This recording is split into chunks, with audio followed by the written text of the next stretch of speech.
ಇನ್ನು ನಾಡಹಬ್ಬ ಮೈಸೂರು ದಸರಾಗೆ ದಿನಗಣನೆ ಶುರುವಾಗಿದೆ. ಹಾಗಾಗಿ ಅದಕ್ಕೆ ಬೇಕಾದಂತಹ ಭರ್ಜರಿ ತಯಾರಿಯನ್ನು ಕೂಡ ಮಾಡಿಕೊಳ್ಳಲಾಗ್ತಾ ಇದೆ. ಚಿನ್ನದ ಅಂಬಾರಿಯನ್ನು ಹೊರೋದಕ್ಕೆ ಈಗಾಗಲೇ captain Abhimanyu and team ready ಆಗ್ತಾ ಇದೆ. ಮೊದಲ ಬಾರಿಗೆ ದಸರಾದಲ್ಲಿ ಆನೆ ಶ್ರೀಕಂಠ ಪಾಲ್ಗೊಳ್ತಾ ಇದ್ದಾನೆ. ರಾಜಮನೆತನಕ್ಕೂ ಶ್ರೀಕಂಠ ಆನೆಗೂ ಒಂದು ರೀತಿಯ ನಂಟಿದೆ, ವಿಶೇಷವಾದ ನಂಟದು. 14 ಆನೆಗಳ ಪೈಕಿ ತೂಕದಲ್ಲಿ 2ನೇ ಸ್ಥಾನವನ್ನು ಈ ಶ್ರೀಕಂಠ ಆನೆ ಪಡ್ಕೊಂಡಿದೆ. ಮೈಸೂರು ದಸರಾ ಮಹೋತ್ಸವದಲ್ಲಿ ಮೊದಲ ಬಾರಿಗೆ ಭಾಗಿಯಾಗ್ತಾ ಇದ್ದಾನೆ ಶ್ರೀಕಂಠ ಆನೆ. ಇದೇ ವಿಚಾರಕ್ಕೆ ಸಂಬಂಧಪಟ್ಟಂತೆ ನಮ್ಮ ಮೈಸೂರು ಪ್ರತಿನಿಧಿ ಪ್ರೇಮ್ ಕುಮಾರ್ ಒಂದು ಪ್ರತ್ಯಕ್ಷ ವರದಿ ಕೊಟ್ಟಿದ್ದಾರೆ, ಬನ್ನಿ ತೋರಿಸ್ತೀನಿ. ವಿಶ್ವವಿಖ್ಯಾತ ನಾಡ ಹಬ್ಬ ದಸರಾ ಮಹೋತ್ಸವದ ಆಕರ್ಷಣೆಯ ಕೇಂದ್ರ ಬಿಂದು ಜಂಬೂ ಸವಾರಿಯಲ್ಲಿ ಭಾಗವಹಿಸಲು ಕಾಡಿನಿಂದ ನಾಡಿಗೆ 14 ಆನೆಗಳ ತಂಡ ಬಂದಿರುವಂಥದ್ದು.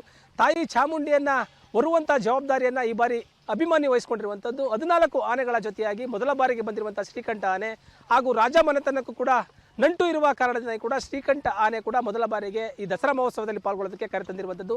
ಶ್ರೀಕಂಠದತ್ತ ನರಸಿಂಹರಾಜ ಒಡೆಯರ್ ಕಾಲವಾದ ನಂತರವಾಗಿ ಈ ಆನೆಗೆ ಆ ಸಮಯದಲ್ಲಿ ಮತ್ತಿಗೋಡಿನಲ್ಲಿ ತರಬೇತಿಯನ್ನು ಪಡೆದಿದ್ದಂಥ ಆನೆಗೆ ಶ್ರೀಕಂಠದತ್ತ ನರಸಿಂಹರಾಜ ಒಡೆಯರ್ ಎಂಬ ಹೆಸರನ್ನು ಇಟ್ಟಿರುವಂಥದ್ದು.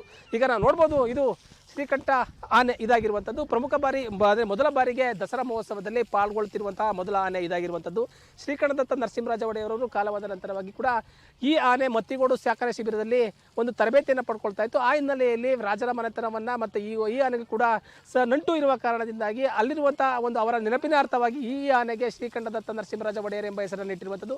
ಇದು ಈಗ 14 ಆನೆಗಳು ದಸರಾ ಮಹೋತ್ಸವದಲ್ಲಿ ಭಾಗವಹಿಸಲು ಬಂದಿರುವಂಥ 14 ಆನೆಗಳ ಪೈಕಿ 2ನೇ ಅಂದರೆ ಹೆಚ್ಚು ತೂಕವನ್ನು ಹೊಂದಿರುವಂತಹ 2ನೇ ಆನೆ ಇದಾಗಿರುವಂಥದ್ದು. ಶ್ರೀಕಂಠ ನೀಳವಾದಂತಹ ಒಂದು ದಂತ, ಆಕರ್ಷಣೆಯ ರೀತಿಯಲ್ಲಿ ದಂತ ಇರುವಂಥದ್ದು, ದಷ್ಟಪುಷ್ಟವಾಗಿರುವಂಥದ್ದು, ಅತಿ ಹೆಚ್ಚು ತೂಕವನ್ನು ಹೊಂದಿರುವಂತಹ ಆನೆ ಇದಾಗಿರುವಂಥದ್ದು. ಇದು ಶಾಂತ ಸ್ವಭಾವದಿಂದ ಕೂಡಿರುವಂತಹ ಹಿನ್ನೆಲೆಯಲ್ಲಿ ಹಾಸನದಲ್ಲಿ ಸೆರೆ ಹಿಡಿದಂಥ ಈ ಆನೆಯನ್ನು ಮತ್ತಿಗೋಡು ಸಾಕಣೆ ಶಿಬಿರದಲ್ಲಿ ಸಂಪೂರ್ಣವಾಗಿ ಪಳಗಿಸಿ ದಸರಾ ಮಹೋತ್ಸವಕ್ಕೆ ಇಂದು ಮೊದಲ ಬಾರಿಗೆ ಕರೆತಂದಿರುವಂಥದ್ದು. ಶ್ರೀಕಂಠದತ್ತ ನರಸಿಂಹರಾಜ ಒಡೆಯರ್ ಎಂಬ ಹೆಸರಿನಂಥ ಈ ಆನೆ ಮುಂದಿನ ಬಾರಿ ಕೂಡ ಯಾವಾಗಾದರೂ ಕೂಡ ಇದನ್ನು ಅಂಬಾರಿ ಬರುವಂಥ ನಿರೀಕ್ಷೆ ಈ ಆನೆ ಮೇಲೆ ಇಟ್ಟಿರುವಂಥದ್ದು. ಪ್ರಮುಖವಾಗಿ 2013ರಲ್ಲಿ ಇದಕ್ಕೆ ಶ್ರೀಕಂಠದತ್ತ ನರಸಿಂಹರಾಜ ಒಡೆಯರ್ ಎಂಬ ಹೆಸರನ್ನು ಇಟ್ಟಿರುವಂಥದ್ದು. ಅದೇ ರೀತಿಯಾಗಿ ಕೂಡ ದಷ್ಟಪುಷ್ಟವಾಗಿರುವಂಥ ಈ ಆನೆ ಮೊದಲ ಬಾರಿಗೆ ದಸರಾ ಮಹೋತ್ಸವದಲ್ಲಿ ಭಾಗವಹಿಸ್ತಾ ಇದೆ. ಈಗ ಯಾವ ರೀತಿ ಅಂದರೆ ದಸರಾ ಜಂಬೂ ಸವಾರಿಯ ದಿನದಿಂದನೂ ಕೂಡ ಇದಕ್ಕೆ ಸಾಕಷ್ಟು ಅನುಭವ ಇರುವಂಥವರು ಕೂಡ ಇದಕ್ಕೆ ಹೊಂದಿರುವಂಥದ್ದು. ಹುಲಿ ಕಾರ್ಯಾಚರಣೆ ಆಗಿರ್ಬೋದು, ಒಂದು ಕಾಡಾನೆ ಸೆರೆ ಹಿಡಿಯುವಂಥ ಕಾರ್ಯಾಚರಣೆ ಆಗಿರ್ಬೋದು, ಎಲ್ಲದರಲ್ಲೂ ಕೂಡ ಅನುಭವ ಹೊಂದಿರುವಂಥ ಈ ಶಾಂತ ಸ್ವಭಾವದ ಒಂದು ಶ್ರೀಕಂಠದತ್ತ ಆನೆ ಏನಿದೆ, ಇದು ಮೊದಲ ಬಾರಿಗೆ ದಸರಾ ಮಹೋತ್ಸವದಲ್ಲಿ ಪಾಲ್ಗೊಳ್ತಾ ಇದೆ. ಜಂಬೂ ಸವಾರಿಯ ದಿನದಿಂದಲೂ ಕೂಡ ಕ್ಯಾಪ್ಟನ್ ಅಭಿಮಾನಿ ನೇತೃತ್ವದಿಂದ ಬಂದಿರುವಂಥ 14 ಆನೆಗಳ ಪೈಕಿ ಶ್ರೀಕಂಠದತ್ತ ಹೆಚ್ಚು ಒಂದು ಪ್ರಾಮುಖ್ಯತೆಯನ್ನು ಪಡೆದಿರುವಂಥ ಆನೆ ಆಗಿರುವಂಥದ್ದು.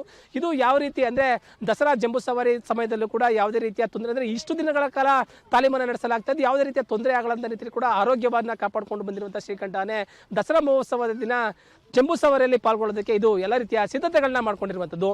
ಕ್ಯಾಮ್ರಾ ಪರ್ಸನ್ ಹರೀಶ್ ಜೊತೆ ಪ್ರೇಮ್, ಮೈಸೂರು.